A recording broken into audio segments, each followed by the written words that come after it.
Leave എടുത്താലേ എന്നും കോളേജിൽ വന്ന് മടുത്തലേ ഇവിടെ കൂടെ കിടന്ന് പറ്റത്തില്ലളിയാ. കുറെ നാളായി ക്ലാസ്സിലൊക്കെ കയറിട്ട് അതുകൊണ്ട് എനിക്ക് 2 സപ്ലി കിടക്കുന്നു, എഴുതിയെടുക്കണം. എനിക്ക് കോളേജ് പോയിരിക്കാമല്ലോ, ക്ലാസ് മിസ് ചെയ്യാൻ പറ്റത്തില്ല.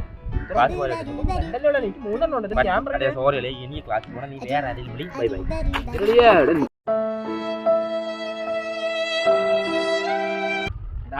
ഓ ഫ്രീ ടിക്കറ്റ് ഉണ്ട് സിനിമയ്ക്ക് 2 എണ്ണം. പറ്റൂലിയാ? നാളെയാണോ? നാളെ ഞാൻ അമ്മാമ്മനോട് ഹോസ്പിറ്റലിൽ പോകും. വരുമ്പോൾ വൈകിട്ടാവും. ഹോസ്പിറ്റലിൽ മാറ്റി വെക്കാൻ പറ്റൂലിയാ. വേറെ ആരുമില്ല, ഉണ്ടോ? ഞാൻ മാത്രമേ ഉള്ളൂ. ഒരു കാര്യം ചെയ്യും, നീ മറ്റേ ശിവത്തിനെ വിളിച്ചോണ്ടോ. ഒത്തിരി കേസ് കൊണ്ട് കുഴപ്പമില്ല, ഞാൻ മാങ്ങാണ്ടിനെ വിളിച്ചോണ്ടോ. നമുക്ക് അടുത്ത സിനിമ സെറ്റ് ചെയ്യാം. അടുത്ത സിനിമ സെറ്റാക്കും. ഞാൻ ആദ്യം സെറ്റാക്കും. അതത്ര നമുക്ക് സെറ്റ് ചെയ്യാം.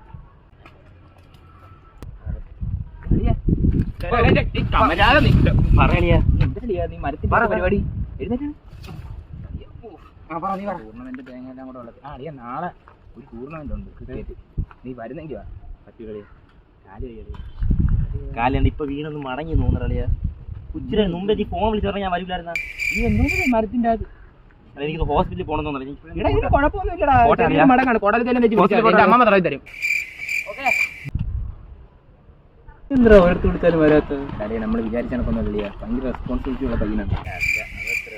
ഇന്നലെ ഞാൻ ചെന്ന് ചോദിച്ചു, അപ്പോൾ അവൻ്റെ അമ്മാമ്മയ്ക്ക് വയ്യ, ഞാൻ ആശുപത്രി കൊണ്ടുപോകണമെന്ന് പറഞ്ഞു. അത് കേട്ടപ്പോൾ ഞാൻ തന്നെ എന്താ എനിക്ക് ഉണ്ടൊരു അമ്മാമ്മ ഇതിൽ കാലം തെറ്റി ഇങ്ങനെ ഇരിക്കുന്നു. ഞാൻ പോലും നോക്കത്തില്ല. ശരിയാണ്. അതിൻ്റെ റെസ്പോൺസിബിലിറ്റി കണ്ടപ്പോഴത്തേക്കും എനിക്ക് സത്യം പറഞ്ഞാൽ എനിക്ക് ഒന്ന് ബഹുമാനം